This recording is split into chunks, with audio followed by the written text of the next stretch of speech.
Dear colleague, dear friends, thanks first for invitation. It's a great pleasure for me to be there with all of you and to be in this Congress, which is becoming a reference and shining every year more and more. So thanks for invitation. Stiff shoulder and current concept. It's a big subject. Nobody is really interested with stiff shoulder, but it's a main problem. We think that 10% of the population in each country will have a stiff shoulder one day. So I would like to present you a multicentric study that we have made with the French Arthroscopic Society. So we checked more than 800 references for the last 10 years about stiff shoulder. We talk about adhesive capsulitis, frozen shoulder, stiffness shoulder. There's no prospective randomized study, no comparative study, no therapeutic consensus. And in all cases, we are between 70 to 90% of good results. So no real clear protocol on this subject. Last year, more than 100 references on stiff shoulder.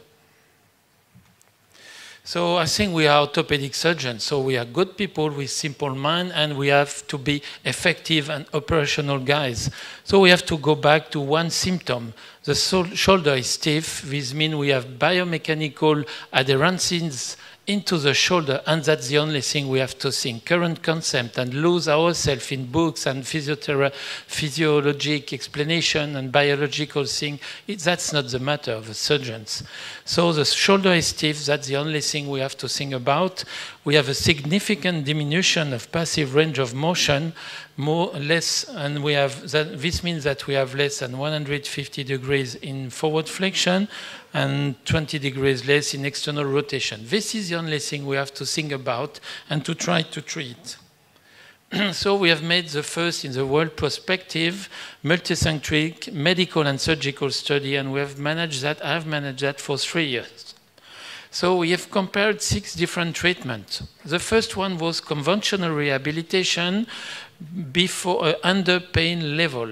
We had 58 cases for that. The second group was self-rehabilitation over pain limit.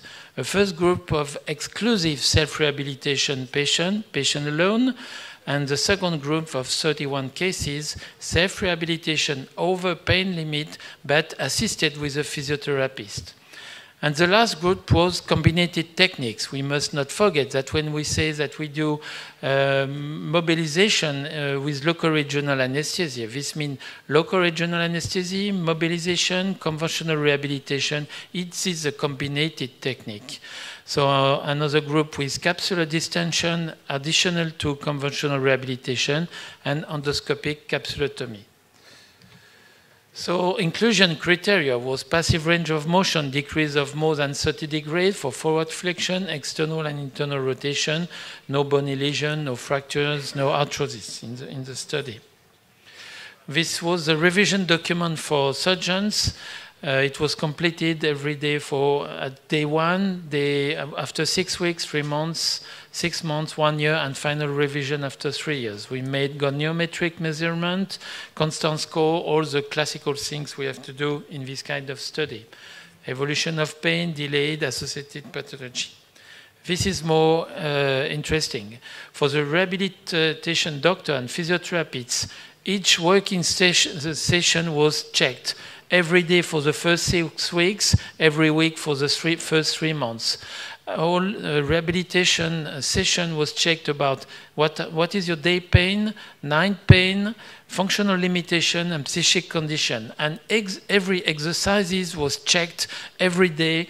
What was the difficulty, 0 to 10, what was your pain, and duration of each exercise for scapular massage, cervical, dorsal massage, global passive mobilization. Each physiotherapy exercises was checked every day on this criteria. And for the patient with self-rehabilitation, it was exactly the same things. Each working session was checked every day for the first 6 weeks. Each exercise was checked about difficulty, pain, and duration of the self-rehabilitation exercise. Finally, we made a day-by-day analysis, week-by-week analysis between 6 weeks and 3 months. And after a statistical study at 6 months, 1 year, and final revision, we had 235 cases. We've made the comparative study of each technique using all evaluation criteria. We have made more than 25,000 correlation tests between all criteria of the following studies, and we tried to analyze the therapeutic weight of each technique. So what was the results? First result is that finally, we had no statistical differences at inclusion, and no statistical differences at final revision at 3 years. So it's very interesting, but if we check in details, you can see in blue you have a conventional rehabilitation under pain limit. You can see that between 6 weeks and 3 months, we have an increasement of the function. It is constant score at left. And after, when the patient is left alone after 6 weeks, after 3 months, you can see a regression of the functional potential of the shoulder. And then slowly, months after months, until 3 years, the function comes back. In red, the self-rehabilitation. It's the same curve, patient alone, than with conventional rehabilitation. Self-rehabilitation over pain limit. But after 6 weeks, patients, they think they have increased enough, so they limit the daily exercise, and you can see they go back a little. And after, because of self-educational things, they can again go by themselves to improve the function, and they are finally, after 6 months, 1 year, 2 years, much better than conventional rehabilitation because they are more educated. In yellow, you can see the capsulotomy. The progression curve is quite similar for the first 3 months, but after it's better than the other. But they were much more covered on a medical point of view, heavy following things by doctors, physiotherapists. It was another population. So a specific point was external rotation, which was limited in case of self-rehabilitation. What about the failure? It's really different. No failure at all after capsulotomy, but we will come back on this point later. Globally, we have a 10% global failure of stiff shoulder treatment. And we have seen this patient 5 years after, this 10% have still the same 10%, and it's still a failure 5 years after. So it's a specific profile of patient that we cannot take in charge, and we will never have any good result with these 10 patients. So the first conclusion could be that results are close finally to similar. Shoulder stiffness is an illness. A follow-up of more than 1 year is needed. It's not an accident. It's a real illness that you have to follow months after months. The first conclusion could be that patient education is one of the priorities. The first question we had is, what about pain? Everybody says, physiotherapists learn still now at the university, you must preserve the pain level. This is absolutely wrong. What about respect of pain limit? If you can see the blue curve, these are the patients that were afraid to have pain. This was conventional rehabilitation under pain limit. You can see that they are more painful at the beginning, and finally, after 6 months, 1 year, 2 years, because they are afraid to have pain to the shoulder, finally they have really more pain than all the other population. If you have a look in red to self-rehabilitation population, they have more pain at the beginning because they work hard to move. But finally, after 6 months, because they are educated, they have really less pain than conventional rehabilitation, because they are not afraid to use the shoulder and to go initially over the pain after they are educated, so they preserve the pain-free shoulder, and they are not afraid of anything. Capsulotomy has the same result, but once again, it was a specific following with more medical, more physiotherapy, and this can explain the good results of the population of capsulotomy. So we have made very funny correlation. Correlation between the level of day pain in case of conventional rehabilitation. Level of day pain is correlated with the night pain. This is logical. Functional limitation, moral, duration of exercises, negative impact on functional results and progression of motion. So this can be logical. But if you see at right, the correlation between day pain and in case of self-rehabilitation is really interesting. More the patient go over the pain limit It's correlated with the intensity of the exercises, duration of the exercises, this is normal, but it is correlated with functional improvement at the opposite of rehabilitation or under pain limit. And when you go over the pain in self-rehabilitation, it's correlated with a positive impact on functional results and progression of motion, and also with moral improvement. They have more pain, but they are happy to have more pain because they are the manager of their pain. So this demonstrates that patients with a rehabilitation under pain limit are more painful with bad psychic condition compared to patients with self-rehabilitation over pain limit, who are less painful and in better psychic condition. So we do think that pain that somebody does to a patient afraid of what could happen is not acceptable, and this limits the quality of the clinical results. Pain made by the patient himself is controlled by himself. It is adapted, and this helps the patient to be secure and gives better clinical results. So forget the respect of pain limit with the patient passive and afraid. You have to go on the way of manage pain limit with an active and motivated patient. So the second question was, what is the real place and efficiency of self-rehabilitation versus conventional rehabilitation? What is the influence of each exercise to the final results? So imagine in green, positive impact on functional results. In gray, no effect of the exercise. In red, negative impact of the rehabilitation exercise on the results.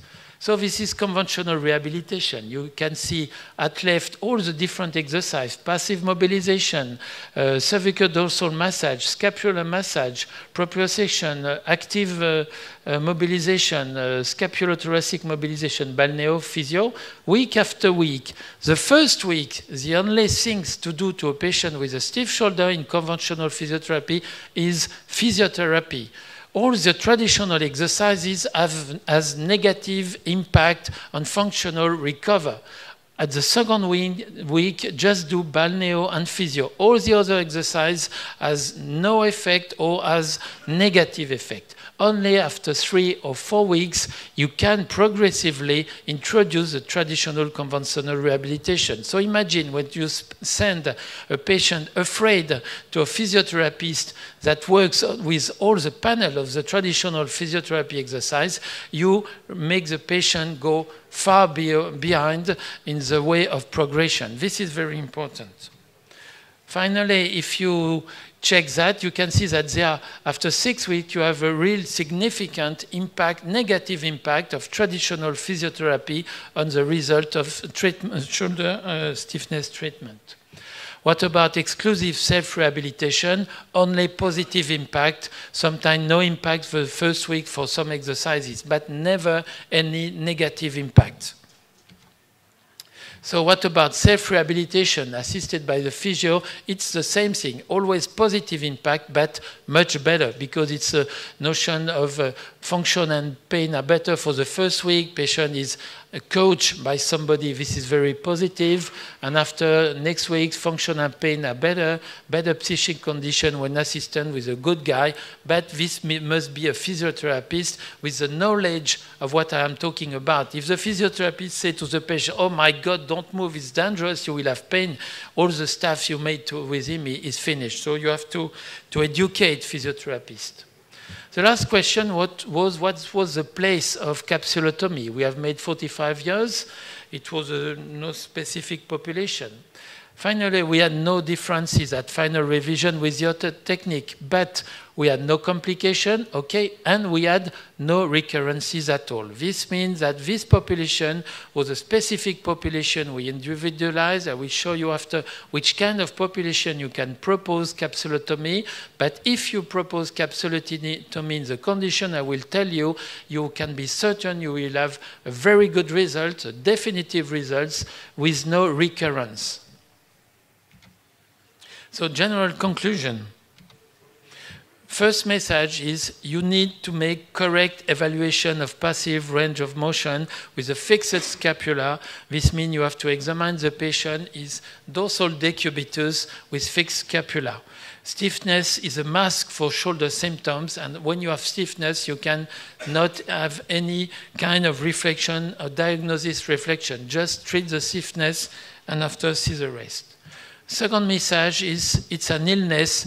You have to forget them or ask a physiotherapist or a rehabilitation doctor to follow them after 1 year. Third message, do not be afraid of pain. Pain applied by a physio to a passive patient is not acceptable, but pain managed by the patient himself is always acceptable if you educate the patient. Fourth message is what is the place of the self-rehabilitation? So you have just to take the best of the two worlds. For the first 3 weeks, patient and physio, we are not afraid. We are going forward. Patients make self-rehabilitation over pain limit. Physiotherapist is making the coaching of the self-rehabilitation exercise made by the patient all the day. In this study, we asked the patient to do self-rehabilitation 5 minutes every quarter an hour. This means more than 4,000 exercises every day, more than 3 hours of stretching every day. So we don't know how many patients was really doing that. But when the patient was really doing that, after 3 days, they could sleep, even if they had stiff shoulder for months. So after 3 weeks, we can progressively introduce conventional rehabilitation exercise in addition of self-rehabilitation. Final missions, we propose three steps. First step, when you have in front of a stiff shoulder, whatever could be the duration before you see him. Ask him for 3 months of intensive self-rehabilitation, if possible, controlled by an up-to-date physiotherapist. Step 2, between 3 to 6 months. If it's positive evolution, just continue with self-rehabilitation with a up-to-date physiotherapist. If it's a negative evolution, if you are certain that the patient made the best, maybe you can propose distension or local regional anesthesia and mobilization in limited cases. If you are not certain that the patient is really doing the best, you can continue, you observe, but be careful. Step 3, after 6 months, if you have a positive evolution, okay, it's finished, this is the end. If you have no positive evolution, if you are certain that the patient did the best for months and months, then you can propose a capsulotomy and you are sure to have a very good result. If you are not certain he did the best, I mean secondary benefit, working accident and all these things, if you are doubt, you must not accept that this could continue. So check, maybe for it can be a scanner, it can be a cancer, maybe check yourself if you could miss something objective that you could miss during the last months. If you are certain there is nothing else, so leave the patient. This is the official recommendation in France. If after 6 months the patient does nothing, leave him. It's not for you, and 5 years after it will be the same. So don't invest your surgery in a patient who did not do the best before your decision. So this is the final slide. First, assisted self-rehabilitation between 3 months to 6 months. Just observe. After 6 months, you can decide for capsulotomy. So finally, please don't be afraid of stiffness. Just share courage, energy, and confidence with your patient. And you will see that 90% of the cases, you will have very good results just talking with the patient and push him into the self-rehabilitation. Thanks a lot.